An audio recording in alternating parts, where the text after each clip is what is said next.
Hello students, welcome to Gyanjyoti coaching centre. Gyanjyoti coaching সেন্টারের পক্ষ থেকে তোমাদের সকলকে জানাই আরো একবার স্বাগত। তো স্টুডেন্টস, আজকে আমি যে বিষয় নিয়ে পুনরায় তোমাদের সামনে চলে এসেছি তা হলো পল্লব রাজ্যের অর্থনৈতিক অবস্থা বা পল্লব যুগের অর্থনৈতিক অবস্থা নিয়ে।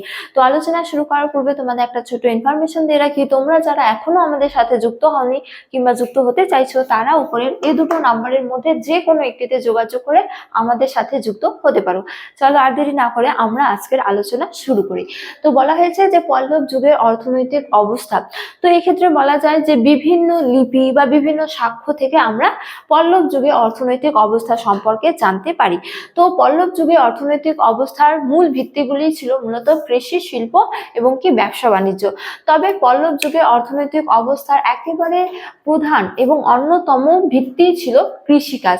তো বলা যায় যে কৃষি সম্পর্কে বলা যায় যে এই সময় সাম্রাজ্যের সমস্ত জমিগুলির মালিকানা ছিল রাজা, এবং বিভিন্ন ব্যক্তি বা গ্রাম বা নগর গোষ্ঠীর কিন্তু স্বাধীন জমিও থাকতো, কিন্তু রাজা ছিল সমস্ত জমির মালিকানা। তবে বিভিন্ন মানুষ চাইলে কিন্তু তারা এই জমিগুলির বন্ধক দিতে পারত।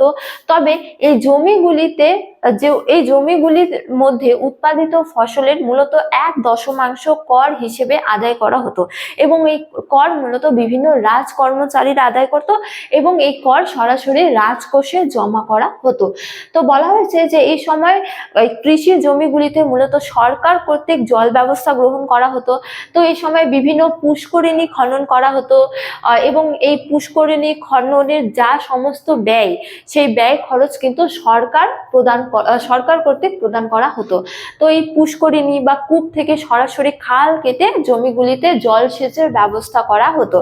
তো এই সময় বিভিন্ন ধান উৎপাদন হতো, এছাড়া বিভিন্ন শস্য উৎপাদন হতো বলে জানা যায়। তারপরে বলা হয়েছে যে শিল্প।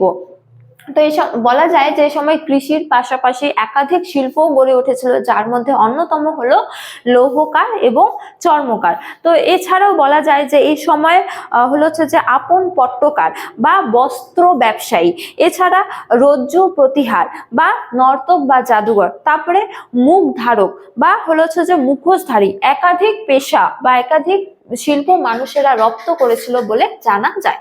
তারপরে রয়েছে ব্যবসা বাণিজ্য।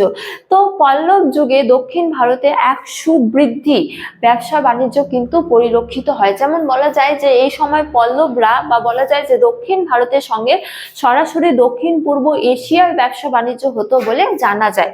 তো এই সময় পল্লবরা বা বিশেষ করে দক্ষিণ ভারত মূলত জাভা, তারপরে চীন, সুমাত্রা এবং বিশেষত শ্রীলঙ্কার সাথে ব্যবসা করতো বলে জানা যায়।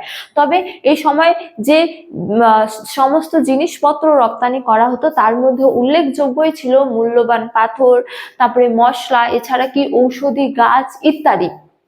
তো স্টুডেন্টস, এই ছিল আজকের আমার পল্লব যুগের অর্থনৈতিক অবস্থা সম্পর্কে তোমাদের একটি ছোট্ট আলোচনা। তো তোমাদের ভিডিওটি ভালো লাগলে অবশ্যই ভিডিওটি লাইক করে বন্ধুদের সঙ্গে শেয়ার করো, এবং আমাকে অবশ্যই কমেন্ট করে জানিও তোমাদের ভিডিওটি কেমন লেগেছে। তোমাদের সাথে দেখা হবে অন্য এক ভিডিওতে অন্য এক টপিক নিয়ে। ততক্ষণ ভালো থাকো, সুস্থ থাকো। Thank you.